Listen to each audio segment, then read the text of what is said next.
श्री राम जय राम श्री राम जय जय राम। प्रेम मगन तेहि समय सब सुनियावत मिथिलेषु सहित सभा संभ्रम उठेओ रविकुल कमल दिने। उस समय सब लोग प्रेम में मग्न हैं।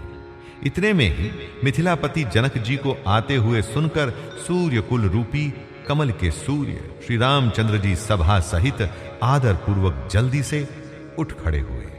भाई सचिव गुरपुर जन साथा आगे गवनु कीन्ह रघुनाथा।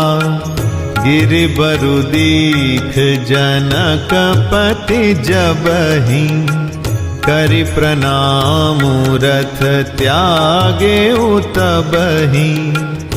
राम दरस लाल साउछाहु पथ श्रम लेसु कलेसु न काहू।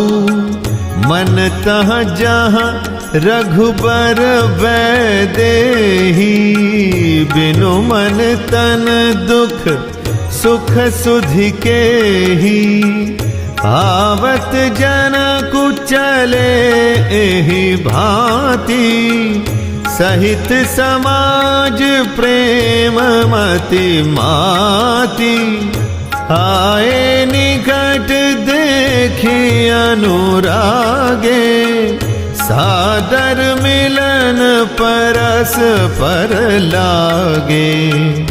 लगे जनक मुनि जन पद बंदन ऋषिन् प्रणाम कीन्ह रघुनंदन। भाईन् सहित राम मिलि राजहि चले लवाई समेत समाजहि। आश्रम सागर शांत रस पूरन पावन पाथ। सेन मनहु करुणा सरित लिए जाहि रघुनाथ। भाई मंत्री गुरु और पुरवासियों को साथ लेकर श्री रघुनाथ जी आगे चले। जनक जी ने ज्यों ही पर्वत श्रेष्ठ कामदनाथ को देखा त्यों ही प्रणाम करके उन्होंने रथ छोड़ दिया और पैदल चलना शुरू कर दिया। श्री राम जी के दर्शन की लालसा और उत्साह के कारण किसी को रास्ते की थकावट और क्लेश जरा भी नहीं है। मन तो वहां है जहां श्री राम और जानकी जी है। बिना मन के शरीर के सुख दुख की सुध किसको हो। जनक जी इस प्रकार चले आ रहे हैं। समाज सहित उनकी बुद्धि प्रेम में मतवाली हो रही है। निकट आए देखकर सब प्रेम में भर गए और आदर पूर्वक आपस में मिलने लगे। जनक जी वशिष्ठ आदि अयोध्यावासी मुनियों के चरणों की वंदना करने लगे और श्री रामचंद्र जी ने शतानंद आदि जनकपुर वासी ऋषियों को प्रणाम किया। फिर भाइयों समेत श्री राम जी राजा जनक जी से मिलकर उन्हें समाज सहित अपने आश्रम को लिवा चले। श्री राम जी का आश्रम शांत रस रूपी पवित्र जल से परिपूर्ण समुद्र है। जनक जी की सेना समाज मानो करुणा रस की नदी है, जिसे श्री रघुनाथ जी उस आश्रम रूपी शांत रस के समुद्र में मिलाने के लिए जा रहे हैं। बोरति ज्ञान विराग करारे बचन सशोक मिलत नद नारे। सोच उसास समीर तरंगा धीरज तट तरुबर कर भंगा।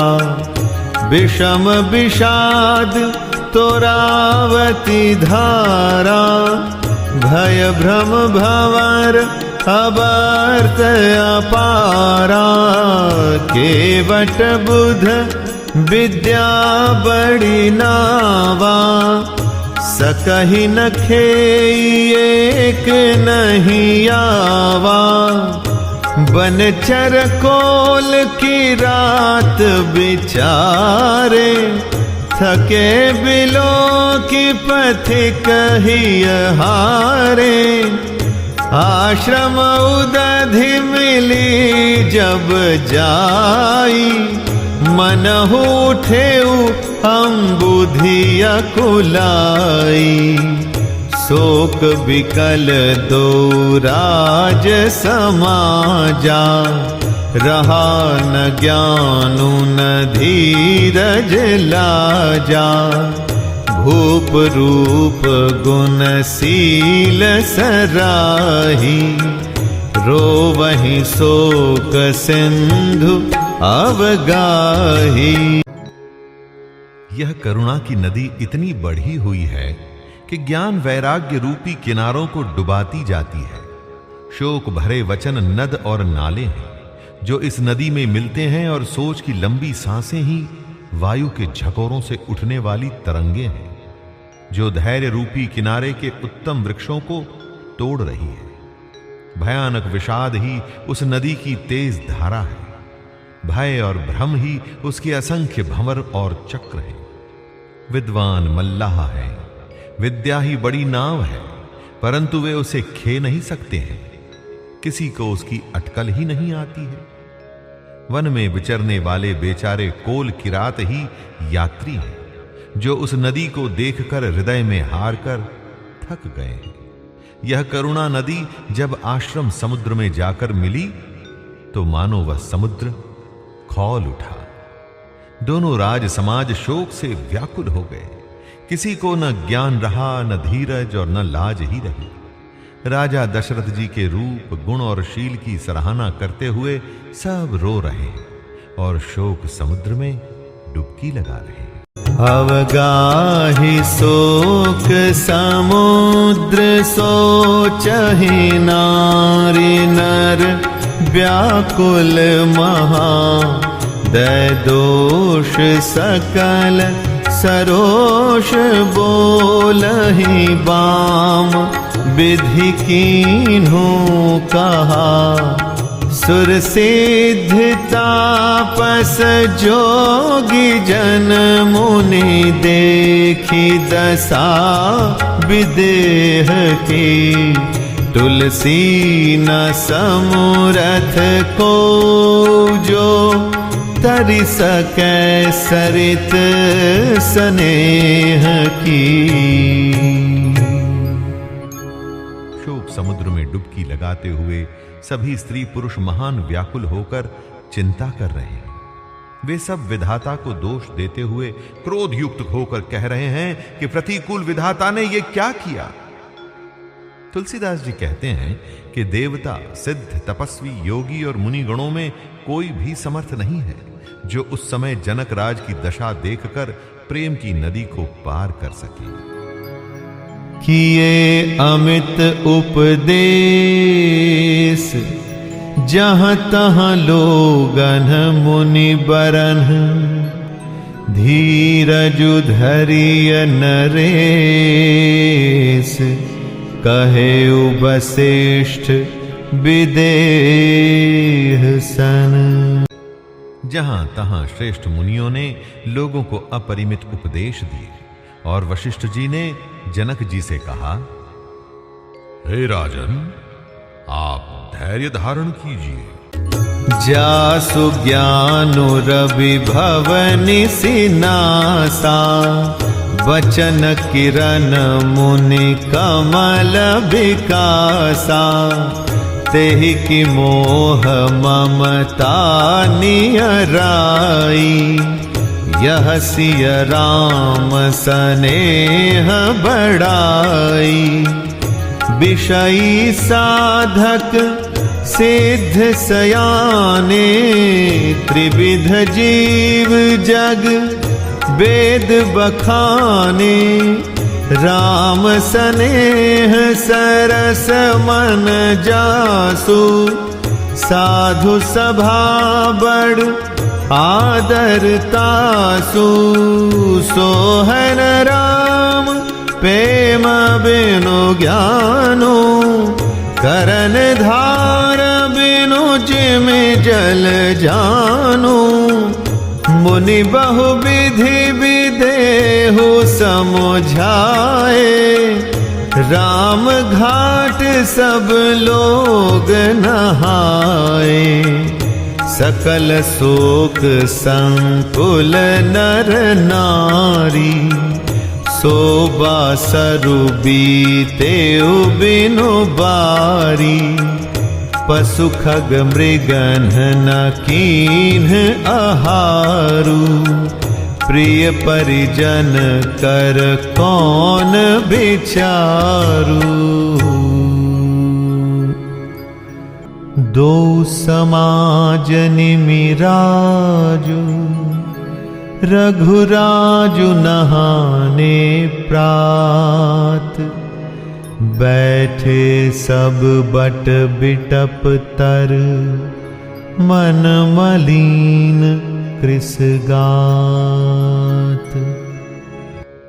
जिन राजा जनक का ज्ञान रूपी सूर्य आवागमन रूपी रात्रि का नाश कर देता है, और जिनकी वचन रूपी किरणें मुनि रूपी कमलों को खिला देती हैं, क्या मोह और ममता उनके निकट भी आ सकते हैं? यह तो श्री सीताराम जी के प्रेम की महिमा है। जो लौकिक मोह ममता को पार कर चुके हैं, उन पर भी श्री सीताराम जी का प्रेम अपना प्रभाव दिखाए बिना नहीं रहता। विषयी, साधक और ज्ञानवान सिद्ध पुरुष जगत में 3 प्रकार के जीव वेदों ने बताए हैं।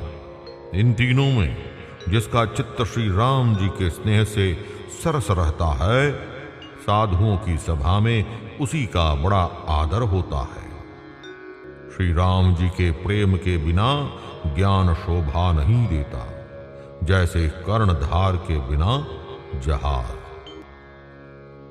वशिष्ठ जी ने विदेहराज जी को बहुत प्रकार से समझाया। तदनंतर सब लोगों ने श्री राम जी के घाट पर स्नान किया। स्त्री पुरुष सब शोक से पूर्ण थे। वह दिन बिना ही जल के बीत गया। भोजन की बात तो दूर रही, किसी ने जल तक नहीं पिया। पशु पक्षी और हिरणों तक ने कुछ आहार नहीं किया। तब प्रियजनों एवं कुटुंबियों का तो विचार ही क्या किया जाए। निमिराज जनक जी और रघुराज रामचंद्र जी तथा दोनों ओर के समाज ने दूसरे दिन सवेरे स्नान किया और सब बड़ के वृक्ष के नीचे जा बैठे। सबके मन उदास और शरीर दुबले हैं।